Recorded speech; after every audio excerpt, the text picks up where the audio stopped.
Hi all welcome to football arena. വളരെ ദയനീയമായ ഒരു തോൽവിയാണ് ഇന്നലെ ബ്രസീലിയൻ ലീഗിൽ സാന്റോസിന് ഏറ്റുവാങ്ങേണ്ടി വന്നിട്ടുള്ളത്. എതിരില്ലാത്ത 6 ഗോളുകൾക്കാണ് വാസ്കോഡ ഗാമ അവരെ പരാജയപ്പെടുത്തിയിട്ടുള്ളത്.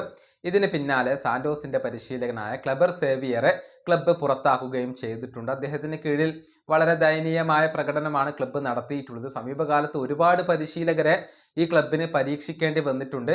കാരണം അത്രയധികം മോശം പ്രകടനമാണ് സാന്റോസ് സമീപകാലത്ത് നടത്തിക്കൊണ്ടിരിക്കുന്നത്. ഏതായാലും ആരായിരിക്കും സാന്റോസിന്റെ പുതിയ പരിശീലകൻ? അത് ആരാധകർക്ക് അറിയേണ്ട കാര്യമാണ്.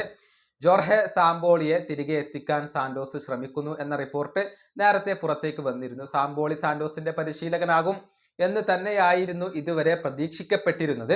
പക്ഷെ അതിൽ ചിലപ്പോൾ മാറ്റം സംഭവിക്കാൻ സാധ്യതയുണ്ട് എന്നാണ് TNT സ്പോർട്സ് ബ്രസീൽ ഇപ്പോൾ റിപ്പോർട്ട് ചെയ്തിട്ടുള്ളത്.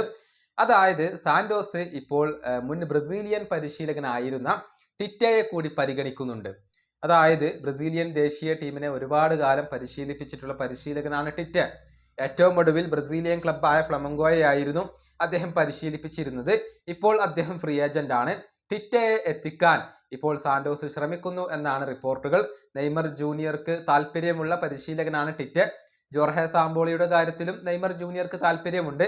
ഏതായാലും ഈ 2 പരിശീലകരിൽ ആര് എത്തും എന്നുള്ളതൊക്കെ കാത്തിരുന്നു കാണേണ്ട കാര്യമാണ്. ടിറ്റ നേരത്തെ തുർക്കിയിലേക്ക് പോകും എന്ന ഒരു റൂമർ പുറത്തേക്ക് വന്നിരുന്നു. ഒരു തുർക്കിഷ് ക്ലബ്ബ് അദ്ദേഹത്തെ സ്വന്തമാക്കാൻ വേണ്ടി ശ്രമങ്ങൾ നടത്തിയിരുന്നു.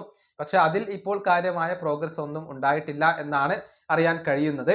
ഏതായാലും ടിറ്റയെ എത്തിക്കാൻ കഴിഞ്ഞാൽ അത് സാന്റോസിനെ സംബന്ധിച്ചിടത്തോളം വളരെയധികം ഗുണം ചെയ്യുന്ന ഒരു കാര്യമായിരിക്കും. അതല്ല സാംബോളി ആണെങ്കിലും അത് സാന്റോസിന് ഗുണം തന്നെയായിരിക്കും. കാരണം നേരത്തെ സാന്റോസിനെ പരിശീലിപ്പിച്ച് പരിചയമുള്ള ഒരു പരിശീലകൻ കൂടിയാണ് ജോർഹെ സാംബോളി. ഈ വീഡിയോ അവസാനിപ്പിക്കുന്നു. അടുത്തൊരു വീണ്ടും കാണാം.